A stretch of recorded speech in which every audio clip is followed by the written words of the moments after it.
So, the endgame coming to Path of Exile to 0.5 Return of the Ancients update is huge, but one of the more important parts and people are sleeping on is the new league mechanic being introduced called Runes of Aldur. This is going to for sure have some broken builds and spiking player power quite a bit, as there are over 100 different runes that they've added to the game, as well as giving you the option for Runeforging crafting and granting you a new resource called Runic Ward. And the crafting will also give you stuff around unique items in ways that you can add new mods to them. And also coming to the game is the Kalguuran gems that they've got coming that utilize these Runic Ward resources that we'll be getting. First, let's break down the mechanic itself and how it works. So in each area you will find a remnant with some runes already on it, and you must fill in the empty rune slots, and unlocking it will spawn some mobs around you that you'll have to kill in order to get the reward. Now there can be up to 8 runes in the endgame, and this league mechanic in the endgame will be tied to expedition, so you will find remnants that you can blow up and select your runes, and once you kill them you'll be able to get the actual rewards from it. And there can be multiple remnants per expedition, and generally expedition will be located in the ocean area of the atlas now, and that's going to be located on the south side. So you can look at this as they've replaced the old remnant system with this new one and sort of tie this league mechanic with expedition in the endgame specifically. Now during the campaign it's going to be more like you just put the rune in, click it, one of the mobs and you kill it, but later in the endgame it will kind of evolve into something else that's attached to the expedition mechanic. Now they've probably done this just because they're expecting this to go core, and also it's a slight rework to the expedition mechanic in the way that it works and the way that it interacts with expedition. So yeah, in two fronts they've sort of added a new league mechanic but also made it so that it's part of the rework for expedition. Now obviously each rune will buff the monsters that you spawn, so the more runes you have the harder the monsters will be, the more difficult they can be. And they've showed off like different types of things that it can do with the monsters, such as monsters cannot be shocked or chill and all their damage shocks you. Obviously there's going to be stuff around fire and the cold stuff as well. There's also other specialized ones where a mini boss will spawn and you can't really kill the boss, you have to kill the mobs around it in order to kill the boss. And obviously the different types of combinations of runes will give you different sorts of rewards, and this is going to be easily visible through a book icon that you can see that will contain all the recipes and will give you all the rewards. Like in the early campaign there'll be stuff like currencies, they've showed off like augments. Obviously later on you'll probably get like exalted orbs and that sort of stuff, and then later on during the end game or later down the campaign you'll get more stuff around specialized runes that you can get. And again, as I mentioned earlier, they have added over 100 runes, so there's a lot of different runes to get. Now one other part is the actual recipes that you get from this mechanic, and these recipes you can generally find in the campaign. There will be specific areas where you'll have to go into in order to unlock these new recipes. Now in the end game they haven't said much, but I'm sure there'll be ways to do that also. But in the campaign they've said some of the ones that they've actually said is like the one in Ogum that you can get, that'll unlock a few new recipes that you can use. And then there's also going to be another one in the Act 3 jungle, and I'm sure there's going to be some in other places that we'll have to discover. Overall it seems like a very simple mechanic. It's nice, simple, it's in the map, so you know you can do it whilst you're mapping and that sort of stuff. The expedition part of it's a bit confusing, as normally they add a new league mechanic and that's basically the league mechanic revolved around itself, but this one is more evolved around sort of the expedition mechanic. Now obviously as I mentioned before, this is probably because they're expecting this to go core and it's a way for them to rework expedition in some sort of ways. I guess the one big concern I have is around all the runes that they're adding. Now over 100 runes is quite a lot, and I'm guessing quite a lot of them are going to be useless for your build and whatnot. But obviously it's a good thing that these items are itemized, so we can actually end up selling them if you are playing a non-SSF league. So overall it's generally a good mechanic. I'm sure it'll be fun. Being tied to expedition is not necessarily a bad thing. I think it gives expedition a bit more flavor than what it had currently. So now let's talk about Runeforging. This allows you to craft items to put Runic Ward on them, which is a resource that gets used once you reach 0 life. Now there are other ways to use this, but in general when you get 0 HP it'll start using up your Runic Ward, and depending on how much Runic Ward you have will sort of determine how much damage you can take until your health recovers. So this is kind of like an additional life bar on top of the life you already have, so you can utilize it as some sort of defense in that way. This is also going to be great in terms of using it on all armors, including uniques also, and some unique armors will have different effects. So some uniques will give you Runic Ward on top of the defense they already have, whereas others will completely replace the defense in for Runic Ward.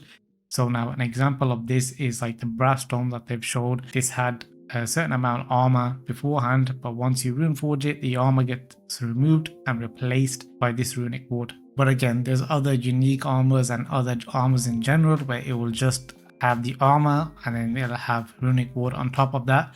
Maybe not as much as if it was to replace the whole armor itself, but it still will give you some Runic Ward on top. And also some armors will actually give you new modifiers when you reforge them, so some unique armors can end up having new modifiers or replacing the old modifiers in some sort of way. And then in terms of weapons, and specifically unique weapons, it will give low level unique weapons more damage. This is especially good for like the low level uniques that you probably end up using for a couple of levels. Well, now they're going to be good for a longer time, so at least you can utilize them for a little bit longer. So it's a good way to sort of make low level uniques feel a bit more relevant than they currently are. Now this is going to be very interesting for build making as well as discovery, as we will get to see which uniques will keep the defensive stats and which will remove it. As well as that, we will even get some nice new mods for certain builds, kind of like Powerball uniques from Path of Exile 1. And of course you have the option of going for some sort of hybrid or pure Runic Ward builds that will obviously give you more defensive options, which I'm sure some builds will probably utilize quite a bit.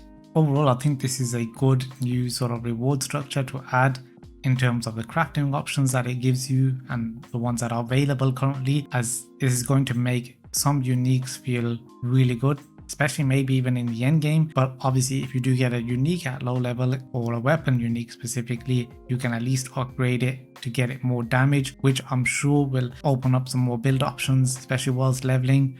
We'll have to see what the sort of new modifiers are on some of the uniques for endgame, but I'm sure there'll be some broken builds that will utilize some of these new Bowerborn-esque like uniques that we will be getting.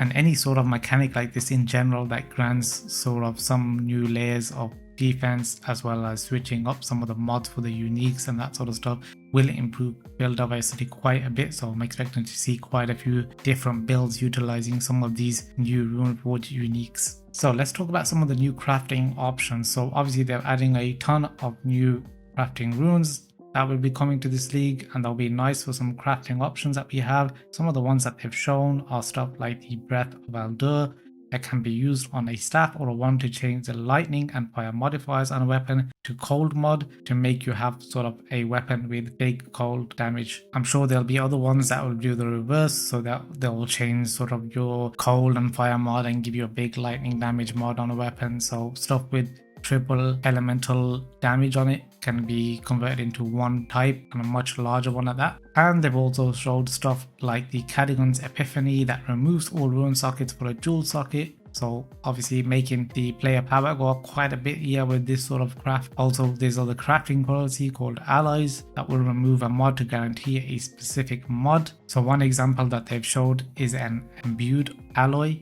that will remove a mod to give it a guaranteed mod of a chance to inflict ailment percentage, and there'll obviously be quite a few of these different ones, and this is sort of going to be another form of crafting in terms of what's available out there, and opens up a lot of new builds, as well as generally makes it easier for you to get specific mods or for you to fill out those areas in your build or your items that you generally find hard to get. And last but not least, there's a ton of new skill gems coming into the game called Kalguuran skills. They've said there will be around over 40 of these, and these will most of the time utilize your Runic Ward. They don't have a gem color, nor do they have an attribute requirement, which means that you can use them on any class with any weapon type. So you can use them in any gem slot color that you want. So wherever you want to fit them in, you can do so, and there's no requirement for using these other than the Runic Ward itself. So there's a bit of decision making here going on in terms of, okay, do you want to use your Runic Ward as a defense, or would you rather use them to utilize some of these skills? These will range from offense offensive skills to buffs like Triskelion Cascade, which cause your next skill to trigger multiple times in a Triskelion pattern. And there's even going to be support gems like Frostflame Nova, which transform your Ignite into Frostfire that can freeze and burn enemies at the same time, and some will even buff yourself and minions around you. Overall, in terms of these new skills that are coming to the game, it's great that they're having some sort of new variety in terms of these new gems that they're including, and that they don't actually cost mana, because a lot of builds actually end up having mana problems later on in the end game, especially with plus level 2 gems. So this is going to help with that. Obviously it is using a resource of the Runic Ward that they've added in. Now it's great because then you have to sort of make a decision and create a balance between what you want in terms of your defense, or would you rather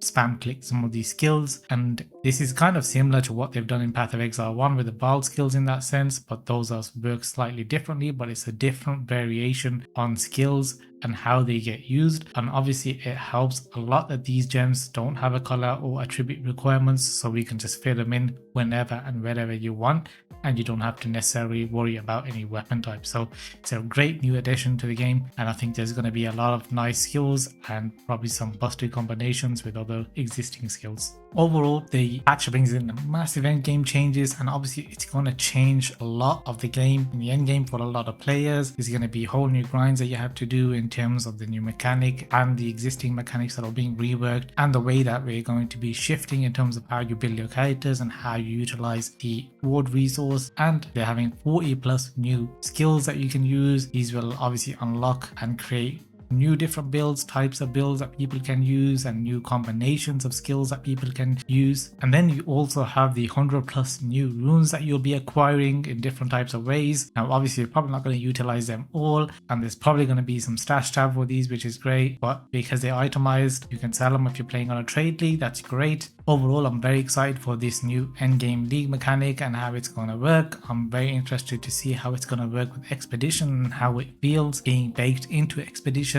Also going to enjoy sort of the leveling process and seeing what rewards that they're going to offer during the campaign. So that's going to be very interesting. But yeah, overall, I think it's a very good, and the game is definitely heading in the right direction, and can't wait for 1.0.